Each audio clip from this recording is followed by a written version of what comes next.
Assalamualaikum warahmatullahi wabarakatuh. Waalaikumsalam warahmatullahi wabarakatuh. Gimana kabar kalian hari ini? Baik, Pak. Oke, hari ini ya sesuai dengan komitmen kita minggu lalu ya. Minggu lalu sudah kalian menuliskan usulan tentang keyakinan kelas ya. Usulan tentang keyakinan kelas. Nah, keyakinan kelas ini bukan keyakinan kelas, kesepakatan kelas ini yang nantinya akan jadi keyakinan kelas ya, yang akan kita sepakati bareng-bareng. Usulan dari kalian ya, kemudian kita sepakati jadi keyakinan kelas bareng-bareng yang kita sepakati bareng ya. Jelas ya? Nah, apa saja itu nanti itu hasilnya adalah hasil keputusan bersama ya. Nah, tapi sebelum mulai, di sini sudah banyak sekali ya. Saya udah lihat satu-satu, saya udah baca, ada yang mirip ya, ada yang sejalan, ada yang macam-macam sama ya. Contoh, di situ dilarang teriak-teriak. Nah, saya juga belum tahu tuh, ya kan? Ternyata kalian ada yang kira-kira di kelas nih, ya kan?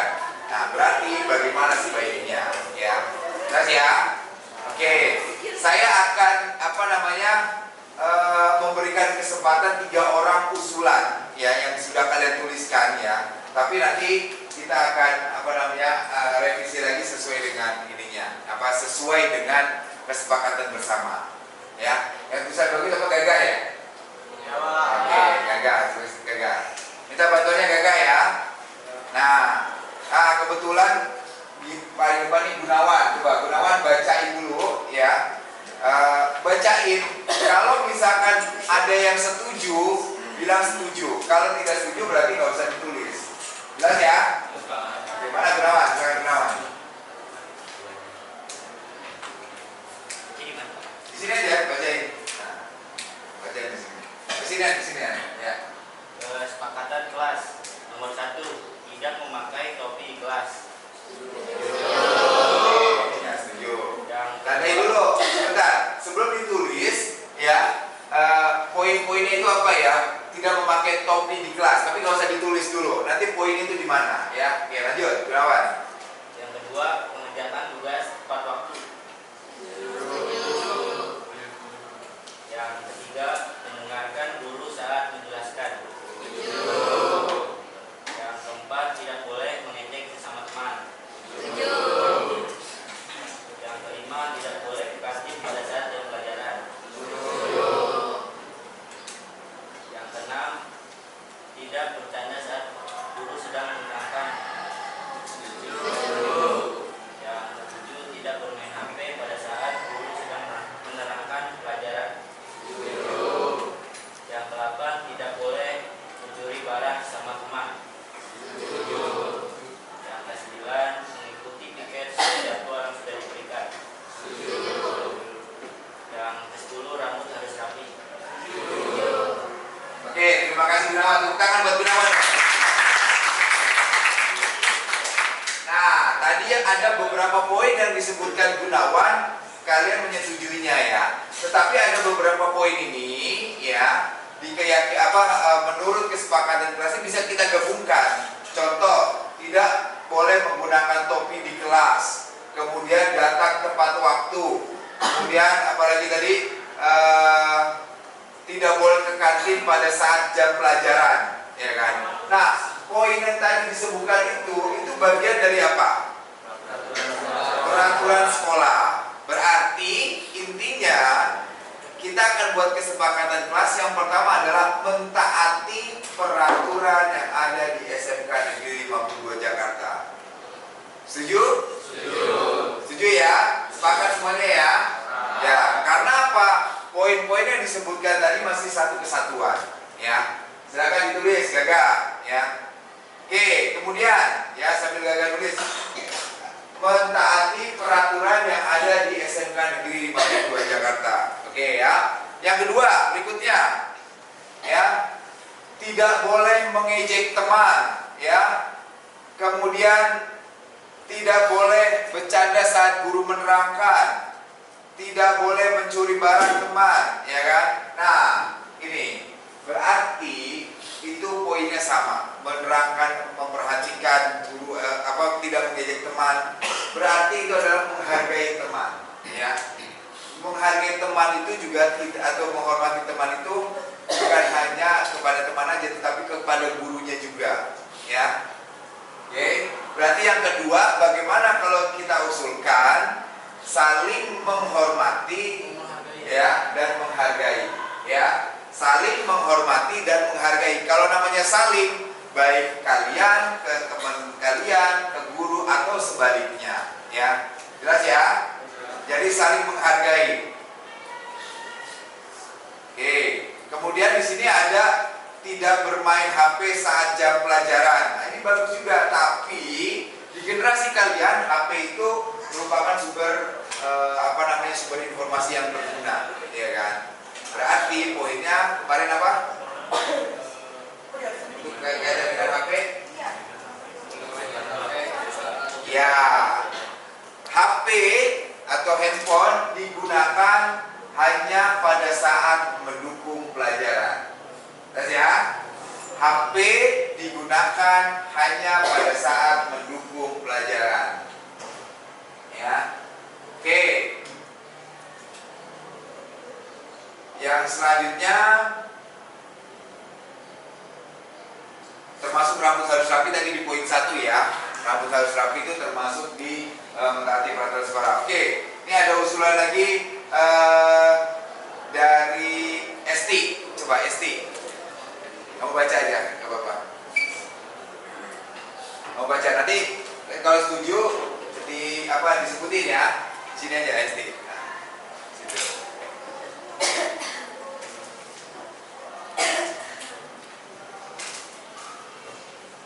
Kesepakatan kelas yang pertama membayar uang kas tepat waktu. Yang kedua menjaga kebersihan. Tiga, tepat waktu saat masuk kelas. Empat, tidak berisik saat guru sedang menjelaskan materi. Yang kelima, saling membantu. Yang keenam, mengerjakan tugas tepat waktu. Yang ketujuh, menghormati guru dan teman sebaya. Yang kedelapan, tidak makan saat jam pelajaran berlangsung. Yang kesembilan, saling menghargai dan berkata sopan. Nomor 10, menjaga ketertiban. Oke, terima kasih Esti. Tepuk tangan buat Esti ya. Nah, yang disampaikan Esti tadi, ya, sebentar. Yang disampaikan Esti tadi ada kemiripan apa yang sudah ditulis tadi, ya kan? Ada yang sudah ditulis. Nah, tapi ada yang masih belum termasuk. Misalkan apa? Membuang sampah tadi kan. Nah, membuang sampah kaitannya kalau ini bagaimana kalau kalimatnya kita rubah menjadi yang lebih baik, ya kan? Kalimat positif. Ya. Apa kira-kira? Menjaga kebersihan, ya. Tapi tadi karena di sini ada juga tidak berisik saat guru menerangkan, kemudian tidak apalagi tadi menjaga ketertiban. Bagaimana kalau kita gabungkan menjaga kebersihan dan ketertiban di kelas? Setuju nggak? Setuju. Ya, menjaga kebersihan dan ketertiban di kelas, ya.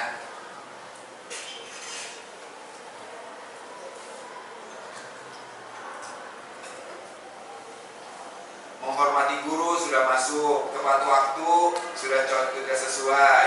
Nah, yang saya agak bingung ini membayar uang kas nih. Nah, uang kas itu menurut ini kan bukan sesuatu yang wajib ya. Maksudnya bukan dalam artian karena saya tidak termasuk dalam yang membayar uang kas, ya kan? Nah, berarti kita tidak usah masukkan ya.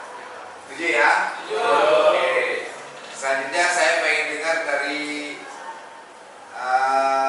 Hafiz nih, Ahmad Hafiz nih. Ahmad Hafiz.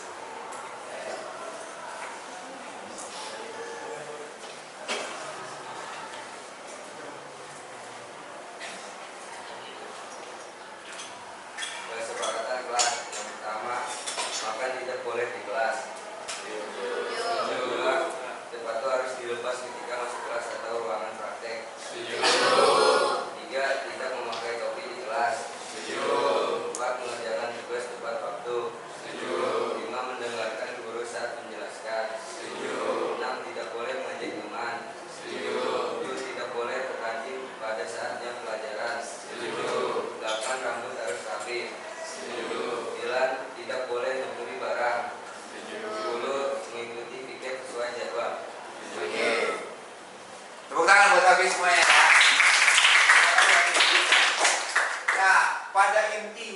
semua tuh hampir sama, ya kan? Nah, kemarin kan kita udah review sedikit ya waktu di ruang gambar ya, di lab 2 ya. Kemarin udah kita sepakati. Kira-kira dari poin-poin 4 ini apa yang belum? Coba kamu sebutin aja ya. Kemarin udah kita sepakati. Coba redaksinya seperti apa yang kemarin? Yang kemarin dipoto kan ininya? Coba apa? Makan di luar kelas. Makan kanan Pak di kelas. Makan di luar. Oh ya, tadi juga gunanya apa tadi? Memperhatikan guru pada saat belajar. Oke, memperhatikan guru ketika sedang menerangkan ya. Kemudian tadi yang keenam apa? Makanlah di luar kelas. Ya, maksudnya di luar kelas boleh di lapangan, boleh di selasar, boleh di kantin, ya kan, asal jangan di WC ya. Dari WC. Oke. Apalagi tadi yang belum tercantum? Aktif dalam kegiatan di sekolah, Pak. Oh, bagus, terus. Sebentar ya. Nah, biar sabar siapa namanya? Tulis dulu. Aktif dalam kegiatan di sekolah. Bagus itu. Kenapa? Nih, saya boleh cerita sedikit. Kamu belajar itu bukan hanya tentang akademis, ya. Bisa juga non akademis, ya. Minat bakat kamu bisa jadi ada salah satunya ada di olahraga, ada di seni, ya. Boleh ikut lomba-lomba itu, tetapi tetap yang akademis itu nomor 1. Paham ya? Maksudnya apa? Jangan yang ekstra malah didulukan, tetapi paling tidak yang ekstra itu menunjang minat bakat kamu. Jelas ya? Makanya dulu keras. Kemudian aktif. Apa tadi? Darus? Aktif dalam kegiatan di sekolah. Aktif dalam kegiatan di sekolah. Ada lagi yang perlu ditambahkan? Yang membuat gaduh di kelas. Oke. Nah, betul. Tadi yang dibicarakan awal. Ternyata ada yang suka teriak-teriak. Saya lihat ada yang suka lari-larian, ya kan? Berarti yang berikutnya, yang ke-8,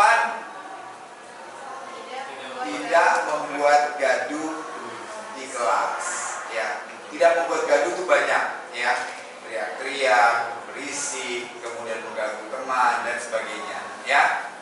Ada lagi yang belum?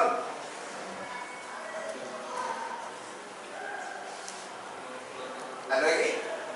Menaati peraturan yang ada di SMK 52. Ada, itu poin nomor 1. Oh iya. Nah, ya, poin nomor 1. Berarti udah cukup ya? Udah cukup semua? Mengerjakan tugas tepat waktu. Oh iya betul. Nah, kaitannya berarti dengan tugas-tugas kalian sebagai pelajar. Mengerjakan tugas sesuai sesuai dengan waktu yang ditentukan di DED ya. Mengerjakan tugas sesuai dengan waktu yang ditentukan. Dan bertanggung jawab. Oke, dan bertanggung jawab atas tugasnya ya, karena juga ada tugas kelompok ya. Dan bertanggung jawab atas tugasnya. Ya. Mengerjakan tugas sesuai apa tadi? Sesuai dengan waktu yang ditentukan dan bertanggung jawab dengan tugasnya. Ada lagi yang belum?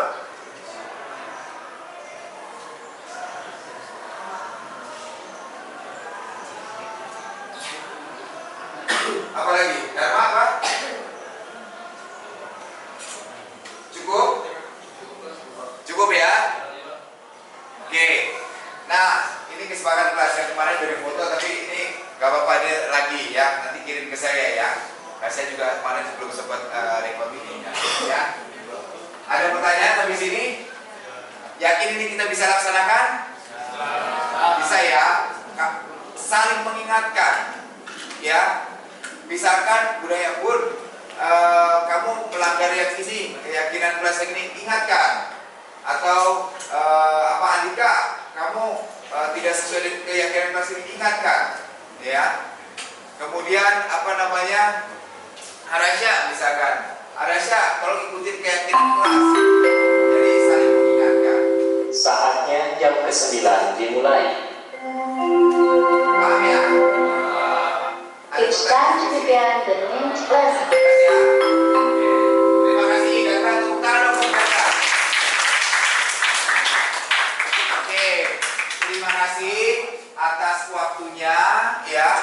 kesepakatan kelas ini sudah kita tulis, kemudian kita berharap dari kesepakatan kelas ini menjadi keyakinan kelas. Jelas ya?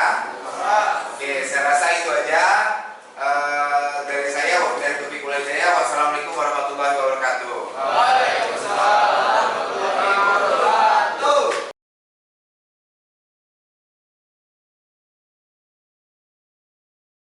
Terima kasih nih udah bisa hadir di sini membantu saya untuk melaksanakan kegiatan yang harus saya lakukan sebagai calon guru penggerak. Nah, kegiatan ini sebenarnya adalah semacam diseminasi, ya kan? Saya dapat materi tentang budaya positif. Nah, saya diwajibkan untuk memberikan materi tersebut kepada guru. Nah, sebenarnya harusnya memang ketika ada rapat atau apa, cuman kelihatannya kan saya info manajemen juga sibuk, ya kan? Guru-guru pada saya udah Pak Pri udah baik atur aja, saya udah lapor Pak Pri atau Pak Pri udah atur aja, mandiri aja nggak apa-apa, dia juga begitu. Nah, kita nggak perlu ada skenario apa-apa, nanti materi ini apa adanya, saya running gitu aja, dan materi ini juga materi yang didapat kemarin di pendidikan guru penggerak, dan ini juga materi ini juga saya dapatkan itu dari Pak Iksan, ya. Nah, karena Pak Iksan sudah lebih dulu melaksanakan ini.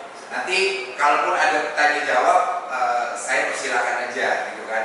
Yang bisa saya jawab, ya. Kalaupun belum bisa saya jawab sekarang, ya saya jadikan PR. Ya.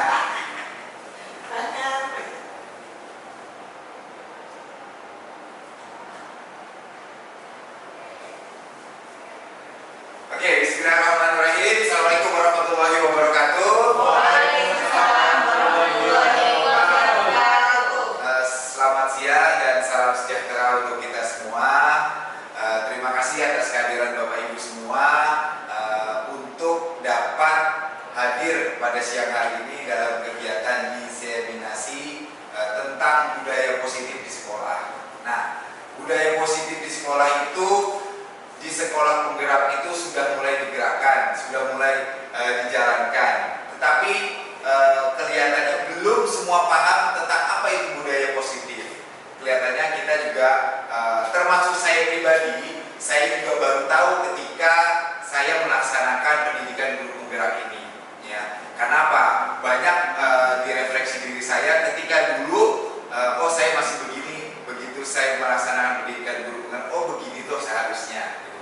Nah, hari ini bukan berarti saya menggurui Bapak Ibu semua. Saya yakin Bapak Ibu guru ini lebih ahli dalam mengajar. Saya, Bapak Ibu tahu saya lebih cocok sebenarnya orang lapangan. Tetapi karena profesi saya juga guru, mau tidak mau saya harus juga menularkan apa yang telah saya dapatkan ketika pendidikan guru penggerak ini. Ya.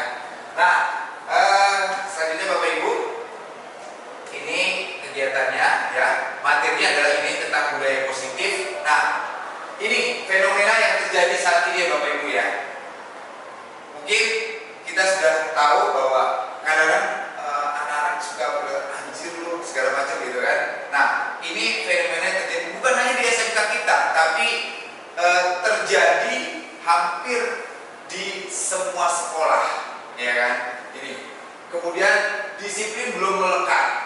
Penampilan tanggung jawab masih kadang-kadang Bapak Ibu masih sering dapat ketika piket di depan, oh dasinya belum ada, belum ada bendera, namanya belum sepatu, belum sesuai, kadang-kadang masih begitu.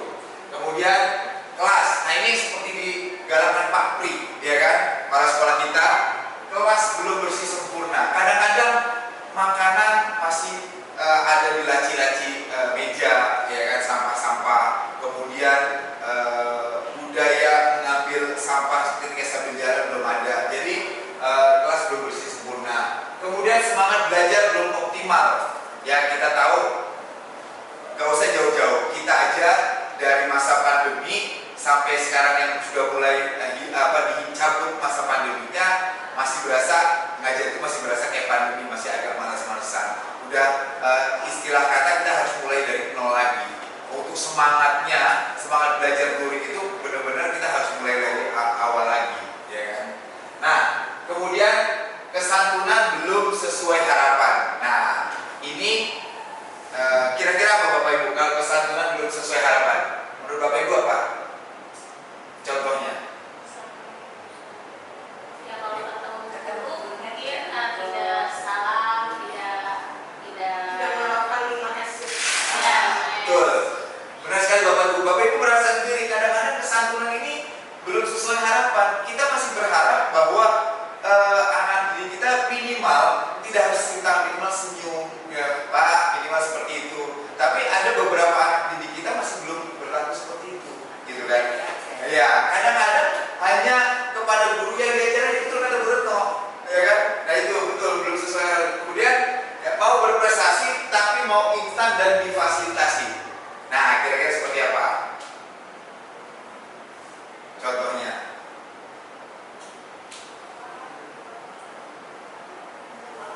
Kalau lomba dari dulu dari proposalnya, jadi nggak ada kreativitas dari dirinya. Ya, salah satunya itu. Ketika ada lomba, maunya masih minta masukan dari guru, ya kan? Kira-kira apa nih ininya, gitu kan? Atau misalkan ketika ada lomba di mana, kalau apa namanya nggak dapat makan atau nggak dapat apa, ya kan? Nah, ogah-ogahan, gitu kan? Nah itu salah satunya, ya kan? Kemudian managing temennya, ini Bapak Ibu pasti tahu banget contohnya. Masih banyak anak-anak didik kita yang hal-hal seperti ini masih terjadi, ya kan? Kemudian membuat konten medsos yang tidak edukatif. Ada contohnya mungkin Bu Nur? Ya sekarang media sosial kan sangat apa namanya itu yang pakai rokok elektrik. ya. Apa asapnya dibuat-buat? Nah, itu salah satunya ya. Maksudnya menunjukkan kreativitas tapi yang salah, ya kan? Atau apa? Sebagai contoh, sekarang banyak orang itu bawa senjata tajam tapi di videoin segala macam, ya kan? Karena itu sebenarnya konten-konten negatif tapi dia bangga dengan hal kayak gitu. Ya kan berarti konten medsos yang tidak edukatif, ya kan? Kemudian menyimpan konten yang tidak berdampak dengan peningkatan kualitas dirinya. Nah, ini sering di kelas saya sampaikan bahwa saya kalau ada kita di IG sering ada reel segala macam, ketika ada yang positif pembelajaran itu bisa langsung saya follow atau saya share ke anak saya bilang begitu. Jadi jangan cuma konten-konten yang games, konten-konten yang nggak benar, yang vulgar segala macam yang kita follow, tetapi kita nggak melarang, tetapi kalau bisa seimbang gitu kan. Konten-konten yang bagus pun harus kita ikuti juga. Nah, ini fenomena yang terjadi saat ini ya Bapak Ibu ya. Nah, oke, sebelum kita bicara lebih lanjut, mungkin ini kesepakatan belajar kita hari ini di seminasinya ya. Pertama ini ya. Kira-kira yang mau ditambahkan Bapak Ibu?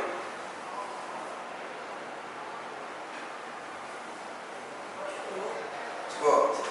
Ya. Nah, ini contoh kesepakatan belajar. Kemarin Pak Pri juga kepala kita Pak Pri di awal pertemuan menyarankan bahwa sebelum masuk buat kesepakatan belajar, ya kan? Nah ini sebenarnya contohnya, ya kan, kesepakatan belajar. Nah kesepakatan belajar itu yang nantinya akan jadi keyakinan kelas, ya seperti apa supaya jadi keyakinan kelas. Nah ini salah satunya misalkan seluruh peserta memiliki kesempatan untuk berpendapat, boleh pendapat baik itu benar, baik itu salah. Apalagi sekarang saya udah masuk di modul 2 tentang berdiferensiasi, ya kan? Berdiferensiasi. Tugas itu anak misalkan kita tidak boleh memberikan tugas dia harus di kertas lebar ya. Kalau dia pakai kertas buku yang di tengah boleh aja. Atau ternyata Bu, boleh nggak saya pakai PowerPoint karena saya tulisannya jelek. Nah itu boleh. Nah itu namanya salah satu pembelajaran berdiferensiasi misalkan contohnya, ya. Jadi hal-hal kayak gitu yang perlu nanti kita kembangkan. Nah, ini kesepakatan belajarnya. Nah di materi ini ya apa saja sih kenapa kita perlu belajar ini, gitu kan? Kenapa perlu ada pembebasan tentang budaya positif, ya kan? Nah pertama, apakah yang maksud dengan disiplin dan nilai-nilai kebajikan universal?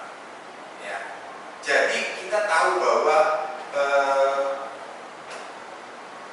namanya sekolah itu harus disiplin. Tapi apa sih disiplin itu? Kemudian kaitannya dengan kebajikan universal.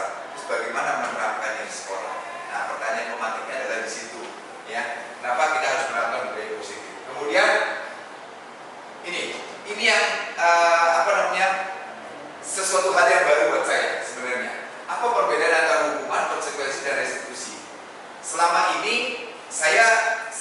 mengembangkan, mungkin kalau di teman-teman di DPI itu tahu persis bahwa saya menerapkan banget reward and punishment ya. Kalau teman-teman di reward dan punishment, ternyata di budaya positif itu belum tepat reward and punishment, gitu kan? Itu baru buat saya, gitu kan? Kenapa? Selama ini saya menganggap bahwa reward and punishment itu penting. Misalnya apa? Reward and punishment, yang baik perlu kita apresiasi, kemudian yang kurang ya, yang kurang itu misalkan contoh, misalkan dia untuk mengerjakan ini, kalau bagus saya kasih reward ini, tapi kalau yang merasa bahwa dia pinter, gue gak akan bisa ngejar dia, gitu kan? Nah, saya terapkan punishment. Kenapa? Karena dia merasa gak akan bisa ngejar, dia udah santai aja kalau tidak ada punishment, ya kan? Karena dia tahu dia gak bakal dapat reward, gitu kan? Ya, akhirnya apa? Minimal, yang nanti paling gak bisa atau 3 di bawah, minimal apa ada punishmentnya, supaya apa? Dia tergantung minimal gak paling bawah, gitu kan? Saya konsep itu tadinya yang saya terapkan. Ternyata di pendidikan guru penggerak itu pola reward and punishment itu masih belum tepat, gitu kan? Walaupun itu bagus, tapi ternyata masih belum tepat, ya. Kemudian bagaimana merumuskan keyakinan kelas? Nah, tadi ada contoh kesepakatan kelas, ya kan? Dari kesepakatan kelas itu jadi keyakinan kelas, ya. Kemudian apa yang Anda pahami terkait kebutuhan dasar manusia? Nah, nanti kita akan belajar tentang kebutuhan dasar manusia. Tapi sebelum kita tahu tentang kebutuhan dasar manusia itu, saya tanya, kira-kira nih Bapak Ibu nih, sekarang sudah berpengalaman semua. Menurut Bapak Ibu, kebutuhan dasar manusia apa aja?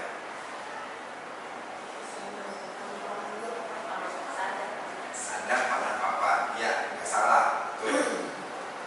Tapi nanti ada kebutuhan paling dasar ya, yang diterapkan di sesuai dengan visi guru penggerak ini, ya. Nah, oke.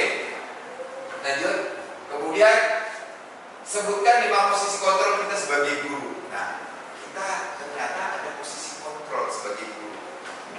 Apa saja sebagai posisi kontrolnya? Nanti di materi berikutnya akan masuk satu lagi.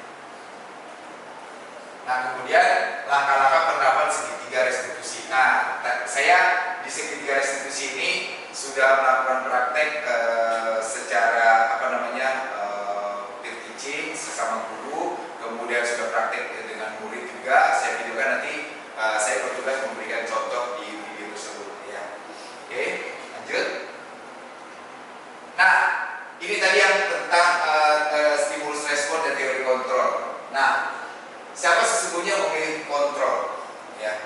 Nah, tadi ada stimulus respon. Kita mencoba mengubah orang agar berpandangan sama dengan kita. Secara tidak sadar kita kadang seperti itu ketika berpendapat, ya kan? Nah, kita mencoba mengubah orang agar berpandangan sama dengan kita. Nah, di teori kontrol kita berusaha memahami pandangan orang lain tentang dunia. Ibarat kata ini adalah perbaikan dari stimulus responnya, ya. Jadi kita mencoba mengubah orang agar berpandangan sama dengan kita. Tetapi sebaiknya jangan berpandangan sama dengan kita, tapi kita berusaha memahami pandangan orang lain tentang dunia. Jadi lebih luas. Kemudian perilaku buruk dilihat sebagai suatu kesalahan. Nah, tapi kita nggak tahu semua perilaku memiliki tujuan. Nah, kita harus melihat di teori kontrolnya. Kenapa? Contoh, orang mencuri, ya kan buruk, benar ya? Nah, tetapi semua perilaku memiliki tujuan.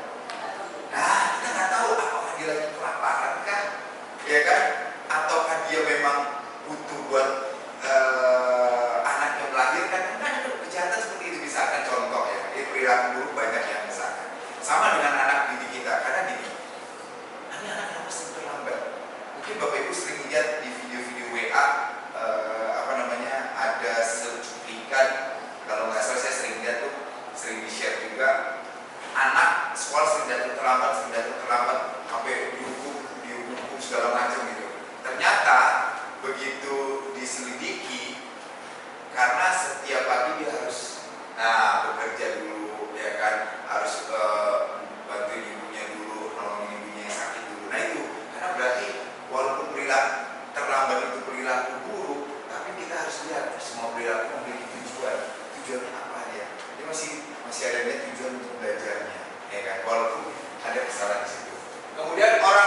bisa mengontrol saya, ya. Orang lain.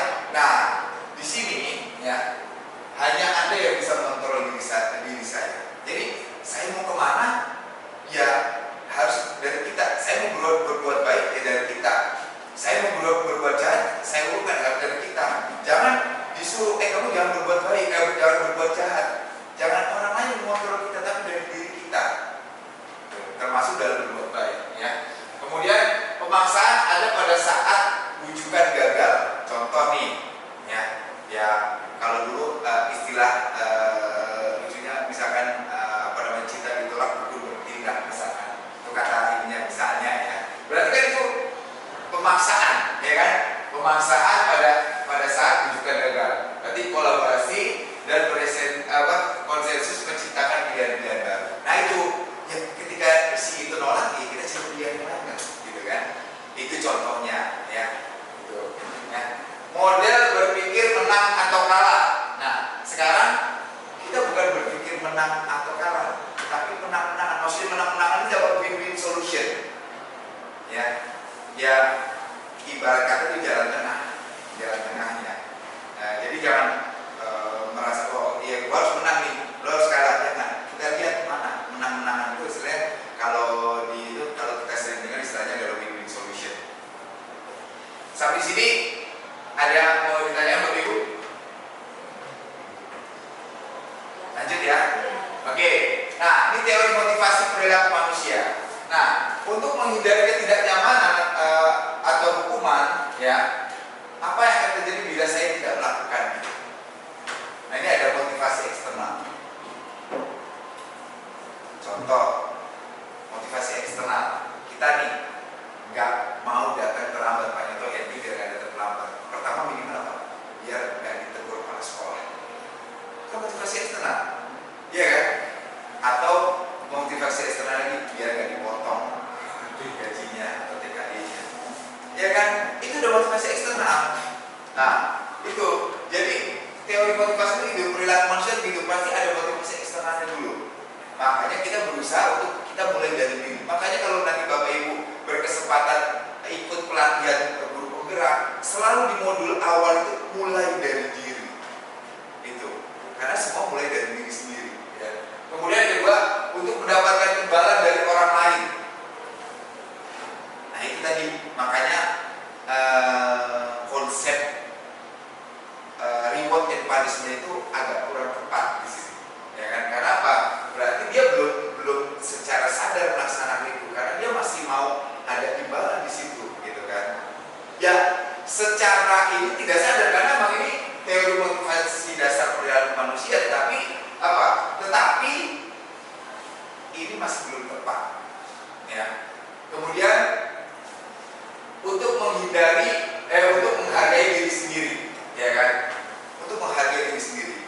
Kadang-kadang gini, gue datang tepat waktu terus supaya apa? Supaya dianggap saya orang paling rajin, kan gitu, benar kan? Kadang ada orang seperti itu, ya kan? Makanya sini motivasi internal, tapi tujuannya udah ke diri sendiri, bukan dari yang lain-lain. Kenapa? Udah ada di dalam penghargaan diri sendiri, bukan karena takut kepala sekolah tegur, takut TKD dipotong segala macam atau gaji dipotong. Berarti udah mulai dari diri sendiri. Ya. Gimana? Contoh untuk yang kalau saya jujur belum bisa seperti ini, ya. Saya proses masih belajar. Yang ada di dalam Nah itu kita tidak bisa kalau contoh kita bisa semua kita refleksi. Nah tujuan di guru penggerak ini bagaimana kita merefleksi diri kita. Kita udah sampai di poin ini atau belum, gitu kan? Udah poin ini atau belum? Makanya di pendidikan guru penggerak itu, oh iya, saya udah sampai di sini belum. Makanya saya juga sadar, oh iya saya masih belum di tahap ini, gitu kan? Oh iya saya masih paling menerapkan ini, gitu kan? Gitu. Ya kalau saya pribadi memang secara refleksi saya sadar betul bahwa saya masih jauh dari bagus, saya masih jauh dari guru yang baik, saya masih jauh dari apa yang dicanangkan dari guru penggerak, gitu kan. Tetapi apa? Niat saya belajar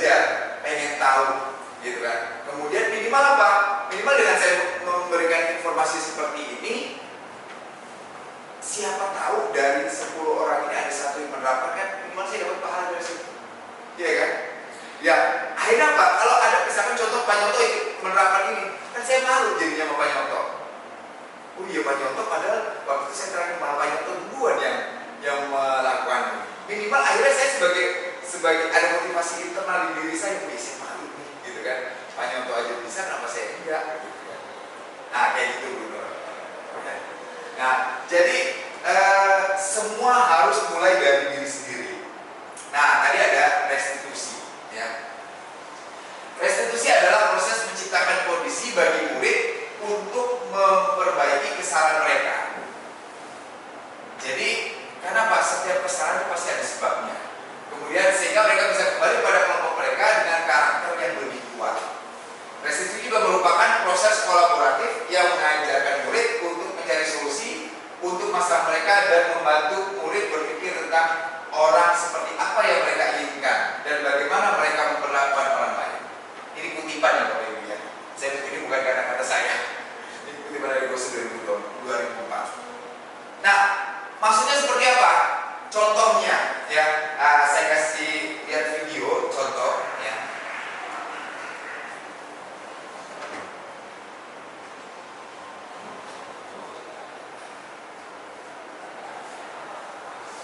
Saya kasih contoh ini ya.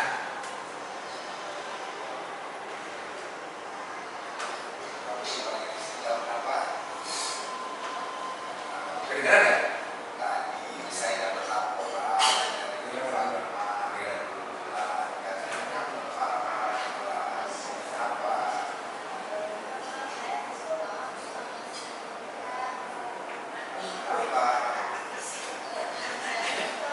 Ada kepala tambahan saya banget. Jadi gini, kita proses mencari tahu dulu kenapa dia bisa begitu. Kan ada sebabnya dia marah-marah tadi kan.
Ini nanti di segitiga resesi menunjukkan keberpihakan, gitu kan? Ya kadang-kadang kita juga seperti itu, jadi nggak sebenarnya salah di siswa.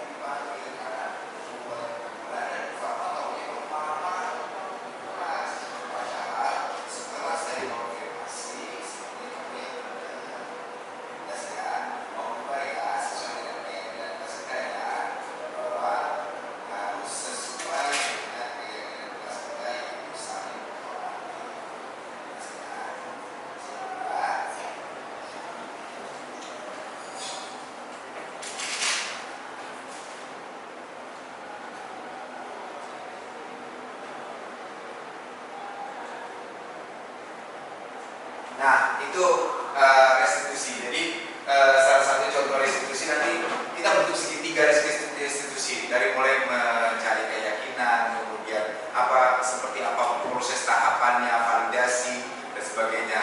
Supaya apa? Supaya kita tahu, kita gali, ini kenapa nih anak sampai seperti ini, gitu kan? Jangan sampai posisi tadi si Edgar salah ya. Posisi Edgar itu salah, dia marah-marah, ya kan? Tapi ternyata begitu kita gali sebenarnya nggak sepenuhnya salah, gitu kan? Karena ada sebabnya dia berbuat seperti itu. Yang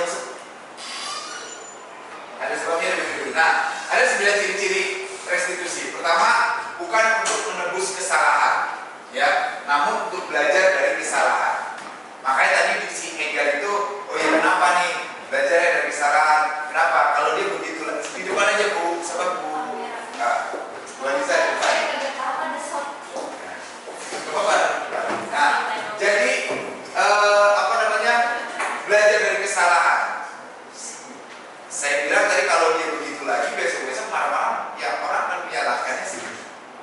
Enggak. Padahal posisi itu benar, dia nggak mau temenin nyontek, kan gitu, ya. Nah, memperbaiki hubungan, ya mungkin akhirnya dia marah-marah di kelas, akhirnya bisa cair lagi, ya kan tadinya ibu sehingga mau sama marah-marah, akhirnya kan enggak, ya kan.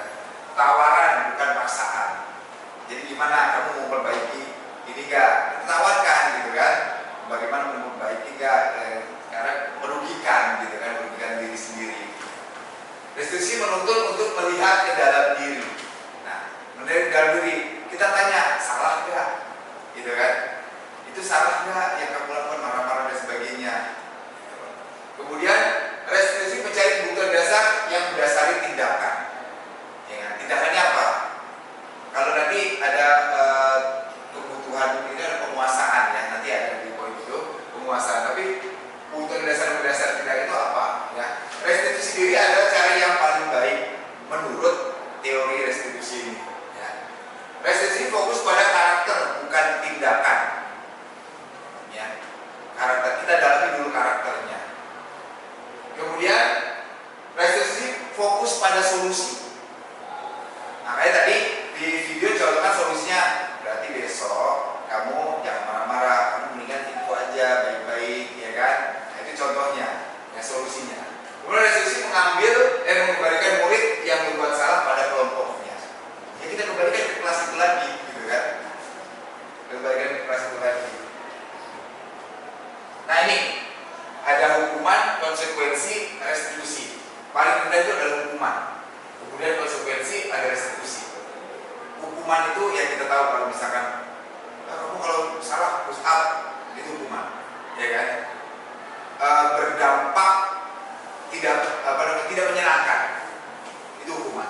Konsekuensi adalah gini, tidak ada akibatnya, tidak membuang sampah pada tempatnya. Konsekuensinya apa? Kelas jadi kotor, bau, itu ada konsekuensinya. Ya, karena tidak dihukum nih misalkan, tapi ada konsekuensinya karena kelas itu jadi kotor, kelas itu jadi bau, sehingga timbulnya itu ada konsekuensinya.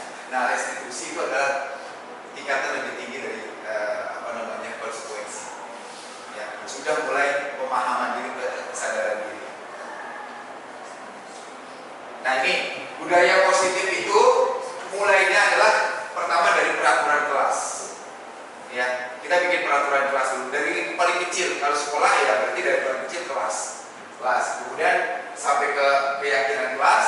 Keyakinan kelas ini sudah tertata dengan baik, maka lingkungannya menjadi positif. Akhirnya kelas lain akan terbawa. Kemudian akhirnya timbullah budaya positif di sekolah itu. Secara teori seperti itu, Bapak Ibu. Mudah-mudahan sih bisa diterapkan di sekolah kita. Nah ini peraturan kelas. Ya. Contohnya ya, ini contoh peraturan dan keyakinan kelas. Dari poin-poinnya di mana gitu. Peraturan itu poin keyakinan kelas di mana. Selalu kembalikan buku ke tempatnya. Itu bentuknya ada apa? Tanggung jawab. Dilarang mengganggu orang lain.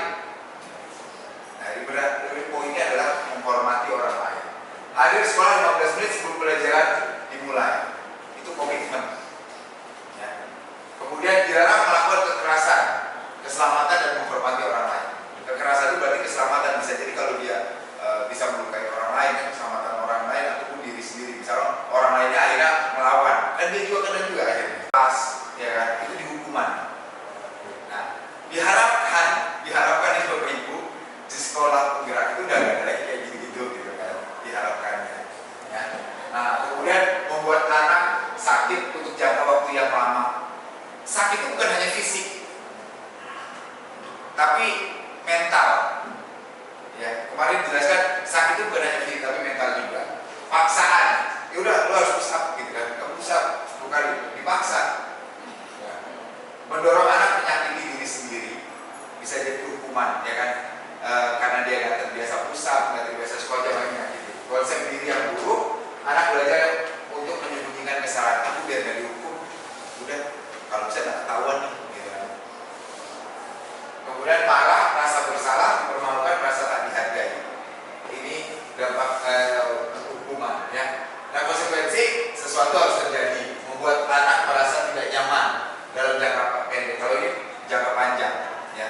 jangan, kalau tadi kasus Enggar tadi, jangan dia Enggar besok-besok kamu jangan marah-marah lagi, itu paksaan.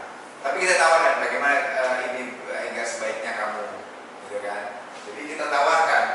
Kemudian konsep diri sudah terbentuk jadi lebih baik. Anak belajar memahami peraturan, kehilangan hak, dibuat tidak nyaman, diasingkan sementara. Ya, akhirnya apa? Enggar kalau dia tetap begitu, cuma kita kasih hukuman doang, ya kan? Akhirnya di teman-teman dikucilkan sama Enggar suka marah-marah, ya kan? Kayak gitu.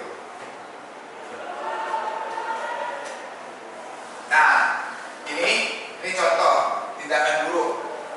Ini studi kasus aja Bapak Ibu. Ya. Sekarang saya tanya, kalau mencatat 100 kali dalam buku kalimat, saya tidak akan terlambat karena termasuk surah bentuknya hukuman atau hukuman. Betul, Pak Yanto. Lari mengelilingi lapangan? Betul. Murid diminta push up? Menggantikan kertas tugas teman yang coret-coret? Konsekuensi. Karena menggantikan, gitu kan? Karena apa? Ada konsekuensi yang harus dia tanggung. Membersihkan tumpahan air? Konsekuensinya, ya kan? Murid disuruh untuk tidak mengenakan sepatu seharian sekolah karena tidak mengenakan sepatu hitam, hukuman. Karena berdampak. Ya. Lari mengelilingi lapangan, hukuman. Ya, karena tadi fisik, ya. Sebenarnya cirinya di situ jadi fisik. Nah, ini bedanya. Kalau di pendidikan guru penggerak ini segini, ya. Jadi kita percepat aja Bapak Ibu ya, saya tahu Bapak Ibu ada pekerjaan mengajar ya. Ini nanti saya share aja materinya. Identitas gagal itu seperti apa, kemudian di sini seperti apa. Tapi sebelum kita lanjut, ada pertanyaan? Ada pertanyaan Bapak Ibu? Cukup ya. Oke. Nah ini kebutuhan dasar manusia. Tadi kan kalau kita sama seperti di bulan awalnya sebelum tahu materi ini, ya saya tahu ya sandang, pangan, papan gitu kan. Itu kebutuhan dasar manusia. Tetapi di konsep ini ternyata apa? Ini 5 dasar kebutuhan manusia itu untuk bertahan. Ini ya Pak, 5 kebutuhan dasar manusia. Yang pertama adalah bertahan hidup. Ya, bertahan hidup. Kemudian apa? Kita butuh cinta dan kasih sayang. Seperti bulan butuh cintanya Hamam misalnya.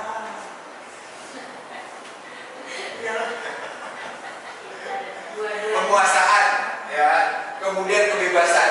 Siapa yang gak pengen kita merasa bebas, ya kan? Kadang-kadang Bu, Bapak Ibu, saya jadi, aduh pengen bebas nih, masuk semaunya misalkan. Itu kebutuhan dasar manusia itu nggak bisa disalahin, gitu kan? Sama anak didik kita juga gitu. Kesenangan, siapa yang gak pengen kesenangan, ya kan? Seperti Pak Padi senang makan tongseng kambing misalkan. Tiba-tiba beli tongseng ayam kan dia kurang senang gitu.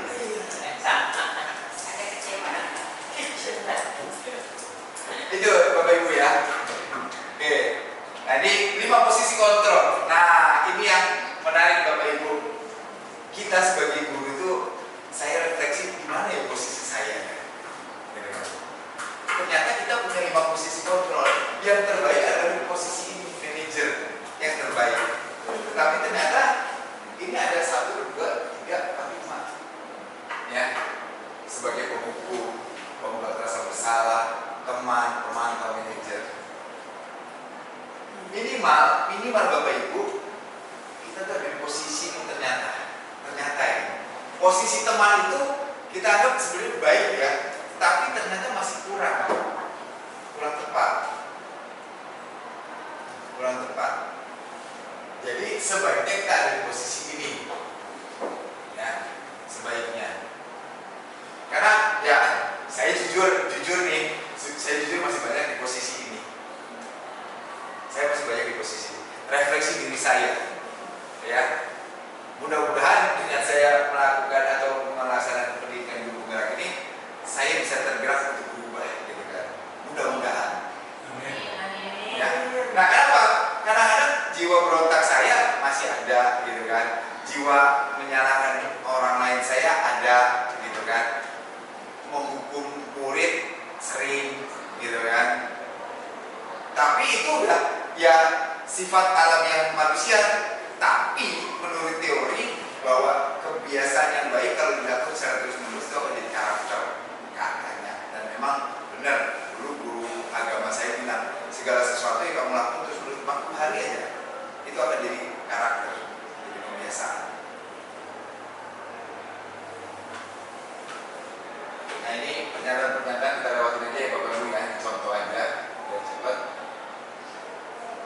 Dukung dengan penghargaan. Nah ini penghargaan. Kenapa penghargaan diberikan penghargaan jadi seolah-olah dihukum? Penghargaan jadi menurunkan kualitas menurut teori kontrol ini. Kemudian penghargaan mematikan kualitas. Penghargaan mengurangi motivasi intrinsik. Jadi motivasi dari dalam dirinya nggak ada. Dia tujuan utamanya eksternal terus gitu kan. Itu makanya di sini bilang dihukum oleh penghargaan. Sebutnya dihukum oleh penghargaan. Nah ini Bapak Ibu di segitiga restitusi ya. Tadi di video tadi saya mencoba menstabilkan identitas. Maksudnya menstabilkan keadaan si Enggar. Ya kenapa kamu melakukan itu? Ya kan? Kenapa? Apa yang kamu lakukan? Saya dapat laporan begini, gitu kan? Kemudian validasi tindakan yang salah. Benar gak sih kamu melakukan itu? Ya. Benar gak kenapa kamu melakukan sampai seperti itu? Dan yang terakhir menanyakan keyakinan kita, ya kan? Kita tanyakan, kamu yakin itu benar? Sesuaikan dengan keyakinan kelas. Jadi ini kita stabilkan dulu, menstabilkannya kita memposisikan, ya saya kalau di posisi kamu juga sama, saya akan marah. Itu menstabilkan identitas. Jadi tidak sepenuhnya menyalahkan, ya, tidak sepenuhnya menyalahkan. Nah, ini budaya positif, ya tadi poin tadi semua kita kalau bisa menghindari hukuman, tetapi lebih kepada restitusi. Sampai sini ada pertanyaan Bapak Ibu?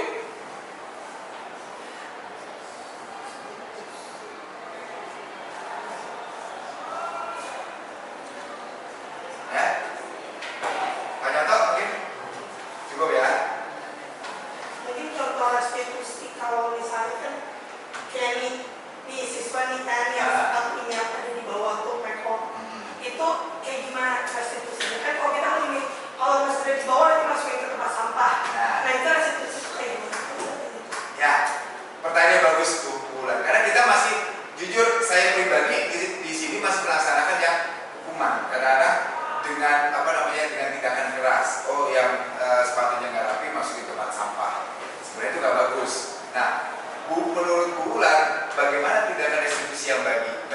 Nah, kita ajak sebenarnya. Cuman ya kenapa saya merasa itu kelamaan. Kita panggil anaknya misalkan. Kita panggil anaknya. Kamu lihat, enak gak dilihat? Pertama gini, enak gak dilihat dulu, gitu kan? Nah, enak gak dilihat? Kalau kita punya banyak waktu mungkin iya, gitu kan? Punya waktu. Coba Bulan sepatunya di depan berantakan begini, enak gak kamu lihat begitu? Pasti jawabannya apa? Nggak enak, gitu kan? Kalau kata dia enak gimana? Ya kalau kata enak berarti ada yang salah dengan Bulan, gitu kan? Ya, berarti kan kita validasi ya. Kalau kamu merasa nggak enak dilihatnya, saya juga nggak enak. Itu kan validasi tindakan. Gitu kan? Akhirnya menurut kamu salah nggak? Gitu. Nah, kalau salah sebaiknya seperti apa? Akhirnya memperhatikan itu. Ya.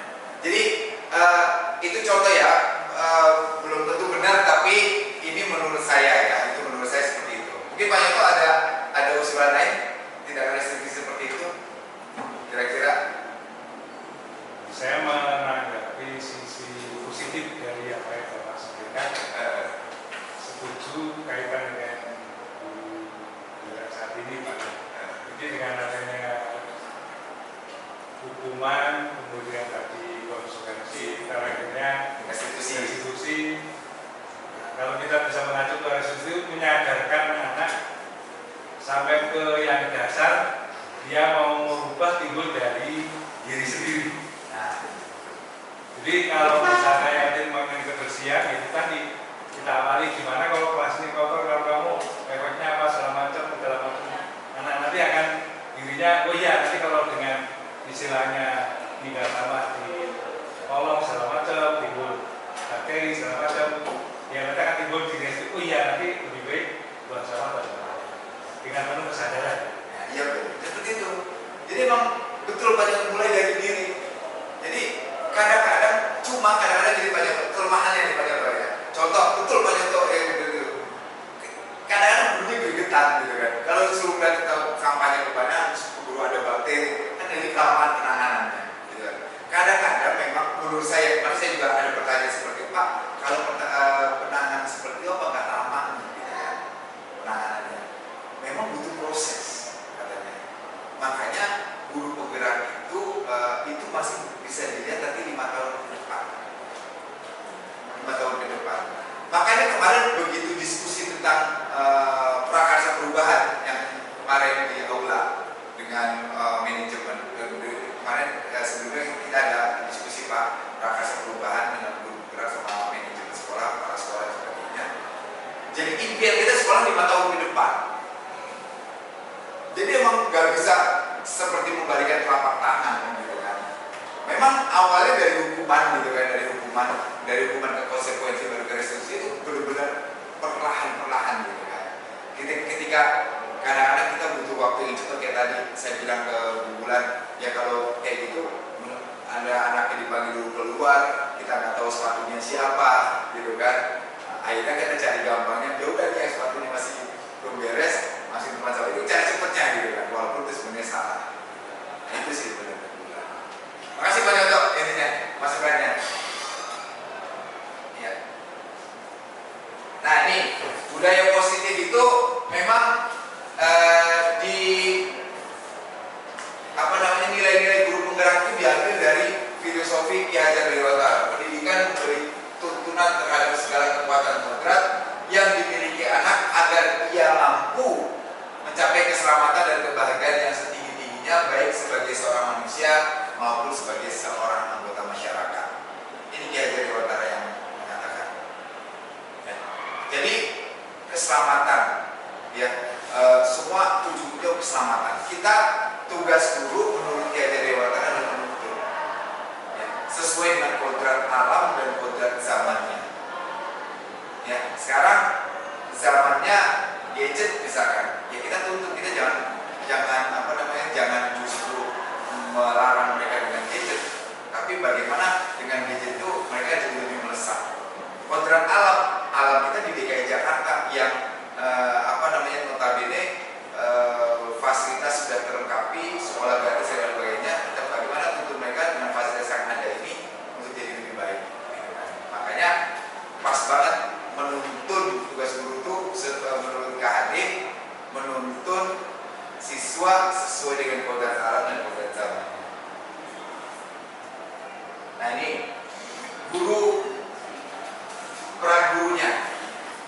Nah konsep dari guru penggerak ini adalah pertama bergerak, tergerak, yang terakhir adalah menggerakkan. Ya silakan. Ambil aja itu nanti. Jadi bergerak, kita harus mulai bergerak dulu, memulai, ya kan? Kemudian tergerak. Oh yaudah, kalau sudah kita mau mulai, berarti kemudian kita coba deh mulai, gitu kan? Yang terakhir menggerakkan. Nah, salah satu upaya menggerakkan ini, misalkan saya mencoba memberikan materi ini, yaitu mencoba berbagi, gitu kan? Yang kita tahu menggerakkan. Nah, makanya di sini tugasnya agak cukup berat ya, menjadi pemimpin pembelajaran, menggerakkan komunitas praktisi, menjadi coach bagi guru lain, mendorong kolaborasi antar guru, mewujudkan kepemimpinan murid. Makanya tugas berat banget ini. Gitu kan? Ya. Walaupun sebenarnya kita sebagai HKG Pak Nyoto ya, kita udah jadi pemimpin di rumah gitu kan. Nah sekarang bagaimana kita jadi pemimpin pembelajaran, gitu kan? Kemudian jadi coach dari teman-teman. Misalkan apa coach? Ya minimal kayak saya, walaupun saya belum bisa seperti ini, tapi saya udah pernah dapat materi seperti ini, minimal ngasih tahu. Ya kan? Oh ini materi seperti ini. Besok begitu Bu Bulan atau Bu Farah lulus guru penggerak, udah paham nih tentang ini, langsung lulus cepat gitu kan. Nah ini ya, wujudkan visi. Visi udah kemarin ya Bapak Ibu, di Prakarsa Perubahan kemarin ada tugas juga merevisi visi ya dengan manajemen sekolah, kepala sekolah, wakil-wakil dan beberapa orang guru untuk merubah visi. Nah itu salah satu tugasnya. Ada pertanyaan Bapak Ibu? Cukup ya Bapak Ibu ya. Saya rasa saya khawatir mengganggu tugas Bapak Ibu semuanya. Yang jelas terima kasih sekali lagi Bapak Ibu. Sekali lagi saat ini saya bukan menggurui Bapak Ibu. Apa yang saya jelaskan ini saya juga belum mampu melaksanakan ini semua, terus terang. Ya, terus terang saya belum mampu melaksanakan ini semua. Tetapi minimal saya berusaha. Saya jadi tahu dan kemudian saya menularkan ini, menjelaskan materi ini. Kalau di antara Bapak Ibu ada yang sudah melaksanakan, akhirnya saya jadi malu, gitu kan? Itu mulai dari diri kita, gitu kan? Saya jadi malu kalau nggak melaksanakan, ya Bapak Ibu. Ya mudah-mudahan materi yang singkat ini dapat berguna Bapak Ibu untuk Bapak Ibu semua. Saya berharapnya kemarin ketika ngobrol ke kepala sekolah dan manajemen sekolah sih, ketika bareng-bareng lah semuanya, gitu kan. Cuma kondisinya kan ya semua lagi pada sibuk semua lah. Kayak di produk sekarang di sekolah aja kita cuma ada 3 orang di jurusan DPIB, di ITF, sedikit tadi di Bromatik juga pada kosong. Mesin pada sibuk lah semua. Kemarin MPLS saya sebagai, jadi waktunya agak mepet gitu kan. Agak mepet karena memang berkaitan dengan jadwal segala macam. Saya juga kalau hari ini nggak sampai ngambil video ini, nggak tahu kapan lagi karena juga sampai kumpulkan Sabtu, Jumat besok saya harus ke SMK 26. Nah, alhamdulillah didukung sama Bapak Ibu dan terima kasih ada mahasiswa PKM juga, ya kan. Tadi juga usulan dari Bukan juga, gitu kan, karena memang pada sibuk semua. Tapi terima kasih Bapak Ibu. Mudah-mudahan amal Bapak Ibu membantu saya dalam mengerjakan tugas ini mendapat pahala dari Allah Subhanahu wa Taala. Sukses Pak. Amin. Terima kasih. Wassalamualaikum.